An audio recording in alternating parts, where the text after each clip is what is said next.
लोकसभा क्षेत्रों में वहाँ की परिस्थिति कुछ बकिया स्टेट से अलग है। अगर आप उसका स्ट्रेटेजिक स्टडी करें तो 2009 के नतीजे देखें, 2014 के नतीजे देखें। 2014 में बहरहाल मोदी वेव थी तो स्वीप हो गया, 70 के प्लस बीजेपी सीट ले गई। मगर उससे पहले का भी आप इतिहास देखें तो कांग्रेस की जगह बहुत कम है उत्तर प्रदेश में।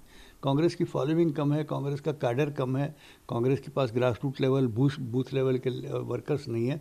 तो यहाँ तो चैलेंज, चुनौती इतनी बड़ी ये है कि 70 प्लस जो बीजेपी के सांसद हैं वहाँ, उनको हटाना है सबको। तो वो वही हटा सकता है जिसका वहाँ वज़न हो। समाजवादी का भी वज़न है, बहुजन समाजवादी पार्टी का भी वज़न है, उनके कैडर हैं, उनका, क्योंकि उनके मुख्यमंत्री रह चुके हैं 5-5 साल पिछले 15 वर्षों में।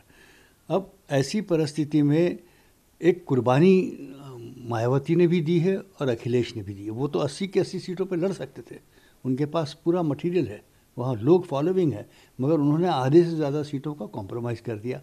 37 या 38 पे लड़ रहे हैं वो, मतलब उन्होंने 42 सीटों की कुर्बानी दे दी कि हम कोई बात नहीं लड़ेंगे, हमारे साथी को लड़ दो। बीजेपी को हटाना है। तो अगर समाजवादी पार्टी और बीएसपी ये दोनों एक साथ जिस क्षेत्र में लड़ेंगे, वहाँ कोई सवाल नहीं पैदा होता कि बीजेपी जीत पाए। इसलिए बीजेपी के खीमे में हड़बड़ाहट मच गई है।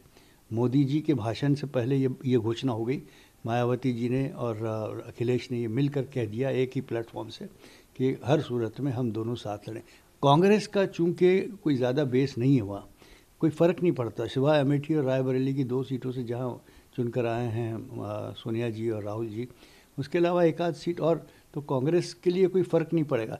कांग्रेस इसलिए नहीं लड़ेगी कि भारतीय जनता पार्टी को फ़ायदा मिले, ये कांग्रेस भी जानती है, क्योंकि पूरे देश की स्ट्रेटेजी यही है।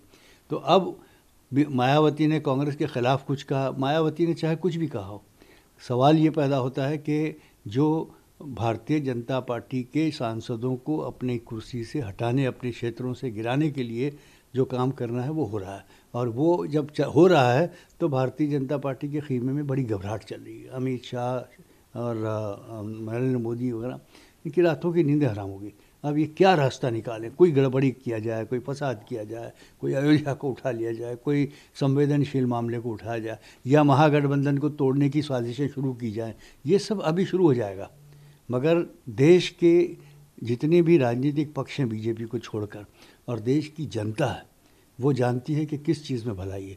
देश एक ऐसे दौराहे पे खड़ा है कि जहाँ एक तरफ तबाही है, जहाँ संविधान को पामाल किया गया है, जहाँ न्यायालय को तोड़ा गया है, जहाँ आरबीआई को ख़राब किया गया है, जहाँ नौकरियां छीन ली गई हैं। अब आपने रिपोर्ट देखी कि मैन्युफैक्चरिंग फंटास्टिकली डाउन हो गया पिछले 2 महीने में, ड्रास्टिकली। तो ये सब तो खैर अभी कुछ कहने की आवश्यकता नहीं है। नोटबंदी की वजह से जीएसटी के 50 मसले हैं, और ये गाँव हत्या और ये फलां तो देश जो 2 रास्तों पे खड़ा, एक तरफ तो वो रास्ता है कि भाई जहाँ सब संभाल के एक साथ मिलकर चलें, और एक रास्ता वो तबाही वाला है जिस पर बीजेपी चल रही है। तो जाहिर है अब सब मिलकर पूरे देश में भारतीय जनता पार्टी की 100 से ज़्यादा उम्मीदवार कम करेंगे।